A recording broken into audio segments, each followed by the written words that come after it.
चीनी communist party चीन के प्राइवेट ट्यूशन इंडस्ट्री को नियंत्रित करना चाहती है, सिर्फ विचारधारा के लिए नहीं बल्कि पैसे को नियंत्रित करने के लिए भी। और यह माता पिता के लिए एक बड़ी समस्या है।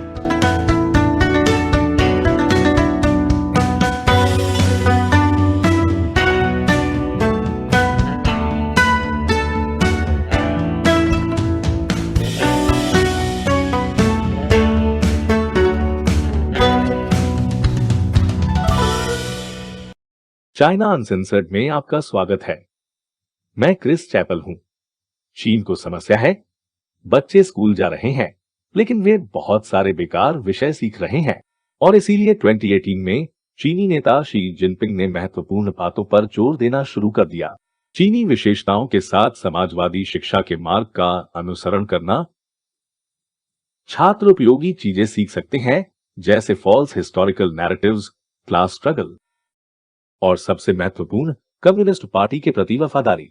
लेकिन शी जिनपिंग की खूबसूरत समाजवादी शिक्षा मशीन में एक खामी है, निजी ट्यूशन कंपनियां। इसलिए साल 2021 की गर्मियों में चीनी कम्युनिस्ट पार्टी ने मुख्य स्कूल विषयों के लिए लाभकारी शिक्षण पर प्रतिबंध लगा दिया। जब से कोरोना वायरस पिछले साल की शुरुआत में पूरे चीन में फैलना शुरू हुआ, लंबी दूरी की शिक्षा आम हो गई है। यह बदले में निजी ट्यूटरिंग कंपनियों के साथ साथ छात्रों और उनके माता पिता के लिए एक बहुत बड़ा वरदान था। लेकिन चीनी कम्युनिस्ट पार्टी के लिए समस्या यह है कि ये कंपनियां जो पैसा कमा रही हैं या जो वे सिखा रही हैं उसकी सामग्री पर उनका पर्याप्त नियंत्रण नहीं है।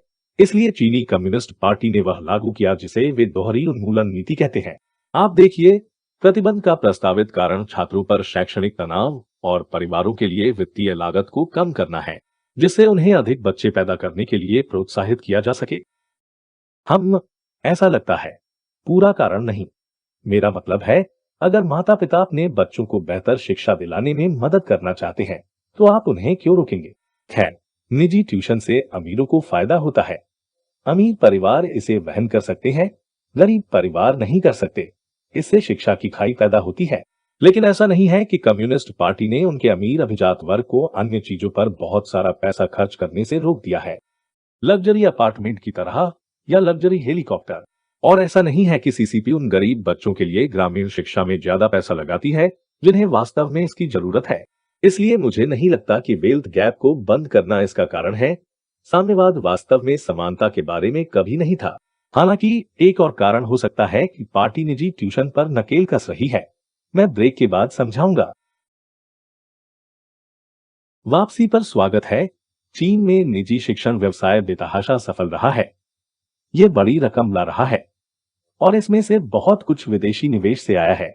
सार्वजनिक खुलासे से पता चलता है कि इस गर्मी में कार्रवाई से पहले स्कूल के बाद की 7 ट्यूटरिंग कंपनियों, जो ज्यादातर यूएस में सूचीबद्ध थी, में 2,50,000 से अधिक पूर्णकालिक और अनुबंध कर्मचारी थे।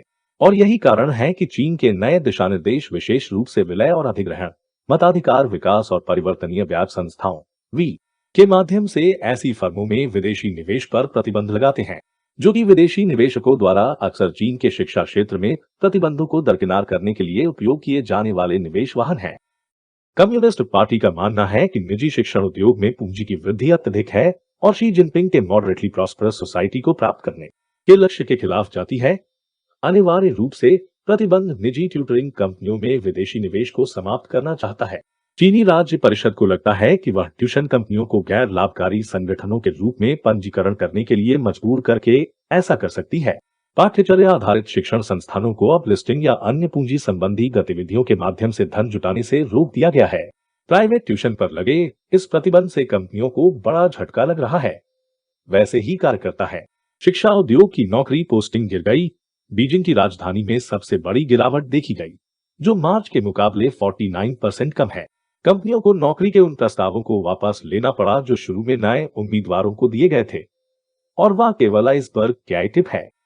कुछ निजी ट्यूटरिंग कंपनियों ने नए नियमों के अनुकूल होने की कोशिश की है, जैसे नाटक या माता पिता के प्रशिक्षण जैसे गैर मुख्य विषय पाठ्यक्रम की पेशकश करना, क्योंकि ये विषय नियमों से प्रभावित नहीं होते हैं। लेकिन यह जरूरी नहीं है कि चीनी माता पिता अपने बच्चों के लिए क्या चाहते हैं। वे वास्तव में अपने बच्चों को पढ़ने के लिए अमेरिका भेजना चाहते हैं, जिस तरह शी जिनपिंग ने अपनी बेटी को हार्वर्ड भेजा था। लेकिन अचानक हुई इस कार्रवाई ने चीन में एक बड़ी समस्या खड़ी कर दी है। कंपनियां दिवालिया हो रही हैं। ओन स्मार्ट एजुकेशन की तरह चीन की सबसे बड़ी निजी ट्यूटरिंग कंपनियों में से एक, यह न्यूयॉर्क स्टॉक एक्सचेंज में भी सूचीबद्ध है। यह 2018 में लगभग $10 प्रति शेयर पर आईपीओ वापस आया। अब यह घटकर केवल 40 सेंट प्रति शेयर रह गया है। क्षमा करें, अमेरिकी निवेशक। वन स्मार्ट का मुख्य राजस्व स्रोत ट्यूशन धीमा हो गया है। अब ट्यूशन के लिए प्रीपेड करने वाले परिवार भुगतान की मांग कर रहे हैं। वन स्मार्ट एजुकेशन कई निजी ट्यूटरिंग कंपनियों में से एक है, जिसे छात्रों के माता पिता द्वारा पूर्व भुगतान द्वारा आंशिक रूप से वित्त पोषित किया गया था। बीजिंग में कदम रखने से पहले निजी शिक्षा कंपनियों ने माता पिता को अपने विस्तार को बढ़ावा देने के लिए अग्रिम रूप से महीनों के ट्यूशन का भुगतान करने के लिए प्रोत्साहित किया। अब उन योजनाओं पर प्रतिबंध लगा दिया गया है, पाठ्यक्रमों पर प्रतिबंध लगा दिया गया है और नकदी की कमी चल रही है। माता पिता अपने पैसे वापस मांगने के लिए लाइन में लग रहे हैं। यहाँ शंघाई में वन स्मार्ट एजुकेशन के मुख्यालय के सामने एक बरसाती दोपहर में गुस्साए माता पिता की एक तस्वीर है। वन स्मार्ट एजुकेशन नकदी संकट से गुजर रहा है। चीनी शासन द्वारा मनमाने नियमों के कारण विदेशी निवेश द्वारा समर्थित प्रतीत होने वाली विश्वसनीय पूर्व भुगतान विधियों को अचानक उल्टा कर दिया गया था। ओन स्मार्ट जो सामना कर रहा है वह एवरग्रांडे जैसा है, लेकिन अचल संपत्ति के बजाय ट्यूशन के साथ। और एवरग्रांडे के पतन की तरह अब हम वन स्मार्ट को दिवालिया होते हुए देख रहे हैं। अधिक से अधिक माता पिता अपने पूर्व भुगतान के लिए धन वापसी का दावा करने के लिए सामने आ रहे हैं और यह किसी के लिए भी अच्छा नहीं होने वाला है। ओन स्मार्ट कार्रवाई के कारण दिवालिया होने वाली पहली चीनी शिक्षा कंपनी नहीं है, लेकिन यह सबसे बड़े में से एक है और अधिक से अधिक कंपनियां अनुसरण करने जा रही हैं। और अब मेरे लिए एक ऐसे प्रशंसक के प्रश्न का उत्तर देने का समय आ गया है जो पैट्रियन या लोकल्स पर चाइना अनसेंसर्ड का समर्थन करता है। यह सवाल लोगन ऑन पैट्रियन से आता है।